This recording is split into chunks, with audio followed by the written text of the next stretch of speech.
Yeah, okay, but we make it magic. It's a magic.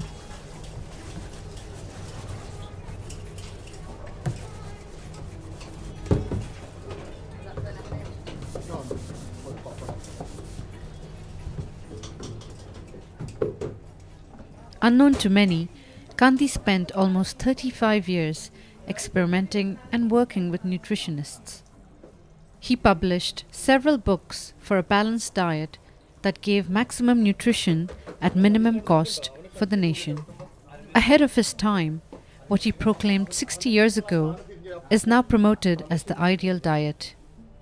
Mahatma Thali and Claire's Kitchen is the first incarnation of an art project rooted in Gandhi's politicized passion for food, to be adapted to cultures and cuisines all around the world.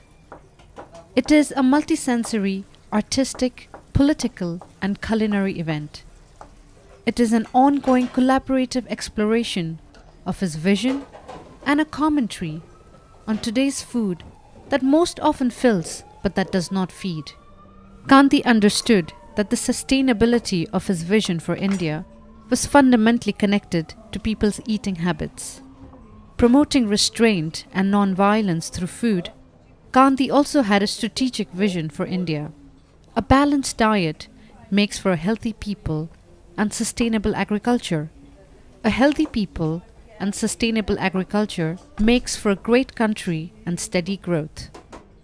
He was meticulous about giving the reasons about each ingredient that included goat's milk, wheat, rice, dry cereals, seasonal raw fruits, seasonal raw vegetables, jaggery, pulses, and pure ghee.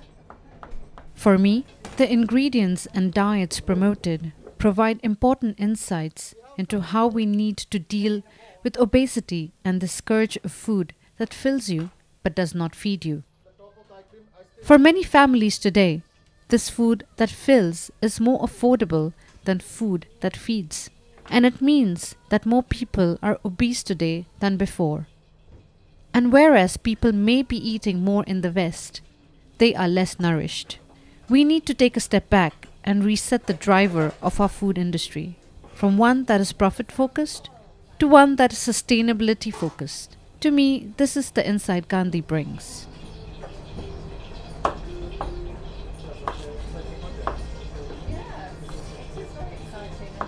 Yes, Manali approached us and asked us if we would like to collaborate with her on this idea that she had for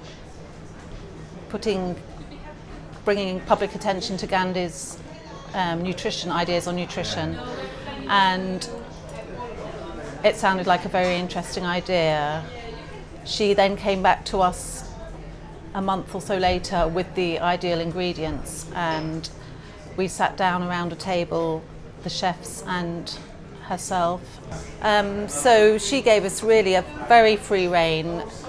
The template were the ingredients, and we could then go away and put together a menu and interpret them in a way that we wish to.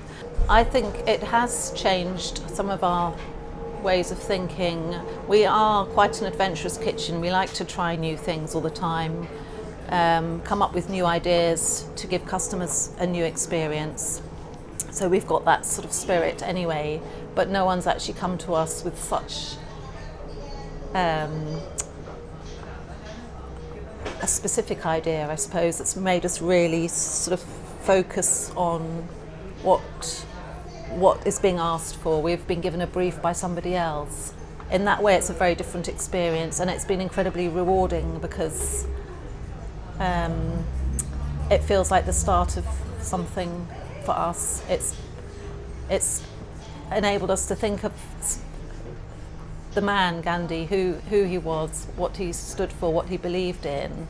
For us, it's the first time we are seating people in this way and giving them this special thali, so it's a very special occasion for us.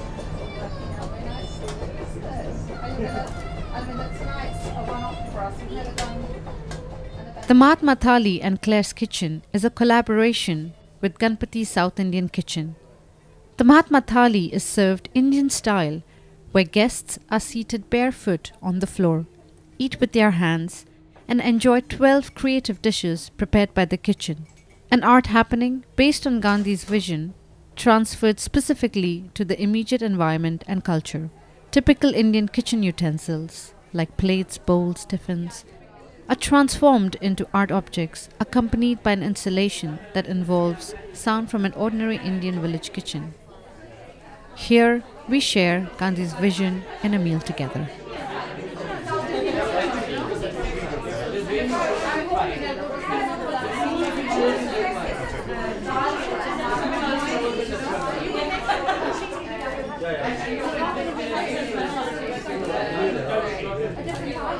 I knew that I was going to enjoy a different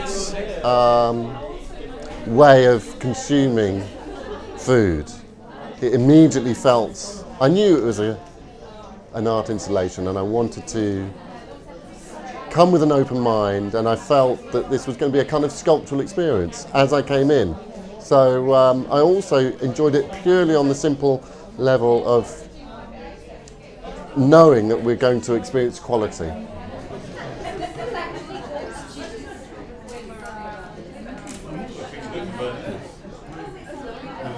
So for me, it was a sense of being part of this art installation, if you like, but with a sense of comfort and knowledge because of my personal background and history. And I began to talk to strangers. I didn't know anyone here, and each person had something else to say about why they were here and what the background was, which in itself created its own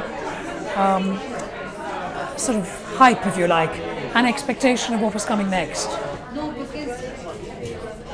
When the food was served, it was served with such humility that I wanted to savour it and take my time to enjoy the different flavours. It did feel very simple food that I can remember having as a child, and that was really a wonderful connection for me personally.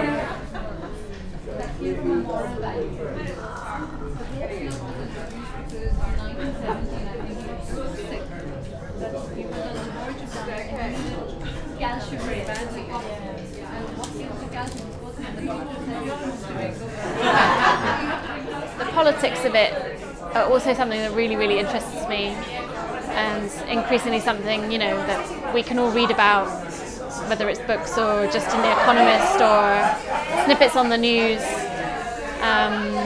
All the stuff about obesity in this country, you know, so it is a really seriously political issue, and I'm interested in the way that it was tackled then, and that it is still possible to maybe tackle it now.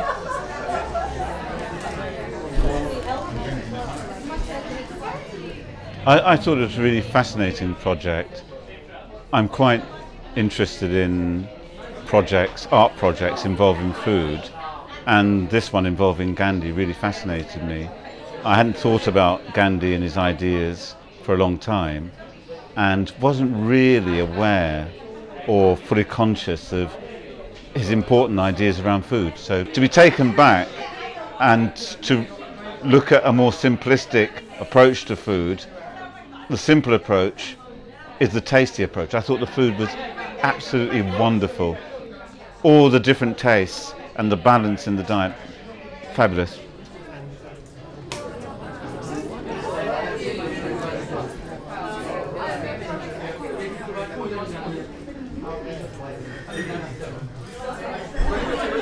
I think the fundamental thing for me about this evening is that I had a genuine sense of curiosity about what it would be. I didn't know what it would be, which I'm someone who's lucky enough to see quite a few art pieces and performances. And so the idea of coming to something where you feel that you're just giving yourself up to a journey that someone else is curating, I found quite exciting. And then to come to a much loved restaurant like this was already giving signals of sort of caring for the participants on a very personal level. I think the whole idea of people sitting down together in a very calm and cared-for way goes right to the kind of soul of what humans how humans enjoy being together. So I very much appreciated that. And then when on top of that the food is absolutely delicious, fabulous. What more could you ask for?